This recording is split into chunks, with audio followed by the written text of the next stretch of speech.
আসসালামু আলাইকুম। কারা কারা ধরা খেয়েছেন? সকাল সকাল কিন্তু চলে আসলাম। যারা যারা ধরা খেয়েছেন অবশ্যই কমেন্ট করতে পারেন কি ধরা খেয়েছেন। কুয়েত এয়ারলাইন্সের যারা টিকিট সংগ্রহ না করে 111 টাকায় টিকিট সংগ্রহ না করে ধরা খেয়েছেন, যারা বাংলাদেশ বিমানের 106 টাকায় বাংলাদেশ বিমানের টিকিট সংগ্রহ না করে ধরা খেয়েছেন, তারাই কিন্তু বলতে পারেন।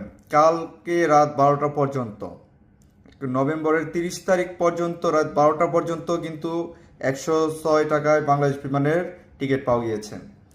এমনকি যারা কুয়েত এয়ারলাইন্স ছিলেন তারাও কিন্তু 111 টাকার মধ্যে কুয়েত এয়ারলাইন্সের টিকিট কিন্তু সংগ্রহ করতে পেরেছিলেন।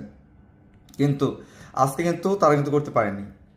আজকে সেই রেট 111 টাকা রেট কত আসে দেখাই। এই যে দেখেন 111 টাকা রেট কত আসে, 179 টাকা চলে আসছে।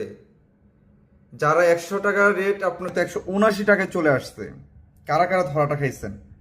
যারা আমাকে সকালে সকালে ফোন দিচ্ছেন, যে এই 4টা থেকে ফোন দেওয়া শুরু করেছেন, কারা কারা এই লোকগুলো একটু দেখতে চাই। কালকে ফোন করার পর এতবার করে আপনাদেরকে বলি, বা এর আগে এতবার করে আপনাদেরকে বলেছি, দেখেন আপনারা নিয়ে নেন, পরে কিন্তু পাবেন না, দাম কিন্তু অনেকটুকু বাড়বে। তারা বলে আমাকে কত টাকা বাড়বে ভাই?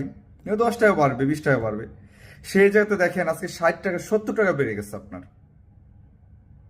তাহলে তো অন্ততপক্ষে একটা জিনিস মাথায় রাখবেন, যে সময় যে অফারগুলো আছে, যে সুযোগগুলো আছে, সবসময় সুযোগগুলো ধরতে চেষ্টা করবেন।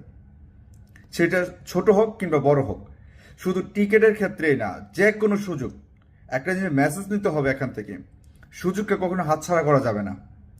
বাংলাদেশ বিমানের এখন যে রেটটা আছে, সেই রেটটার দাম কত হিসাব করে দেখেন। সেই রেটটার দাম কত এখন? বাংলাদেশ বিমানে 106 টাকা রেট, দাম হয়ে গেছে আপনার 142 টাকা, 156 টাকা এরকম। অতএব যারা টিকিট নিয়ে না নিয়ে ধরা খেয়েছেন, কুয়েত এয়ারলাইন্স কিংবা বাংলাদেশ এয়ারলাইন্সের টিকিট না নিয়ে ধরা খেয়েছেন, তারা অবশ্যই যোগাযোগ করতে পারেন।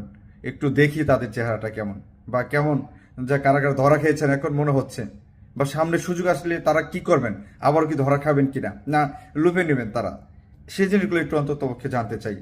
অবশ্যই দয়া করে কমেন্ট করবেন। আর কারা কারা ধরা খেয়েছেন তারাও কিন্তু আবার ধরা খেতে পারেন। যে সুযোগ আছে বর্তমান সময়ে, যে সুযোগ আছে, সুযোগগুলো কিন্তু হাতছাড়া করেন না। আরও দাম বাড়বে। কেন দাম বাড়বে এটাও বলে দিই। সেই দামটা বাড়বে হলো, সামনে ঈদ আসতেছে সেই সময় বাড়বে, সামনে কুরবানি আসতেছে সেই সময় বাড়বে, হজের সময় বাড়বে। অবশ্যই অবশ্যই আপনারা জলদি করে টিকিট সংগ্রহ করে রাখেন, না হলে কিন্তু আবারও কিন্তু আপনারা আরও, যার টিকিট রোজার সামনে যাবেন, ঈদের সামনে যাবেন, আরও দাম বেড়ে যাবে।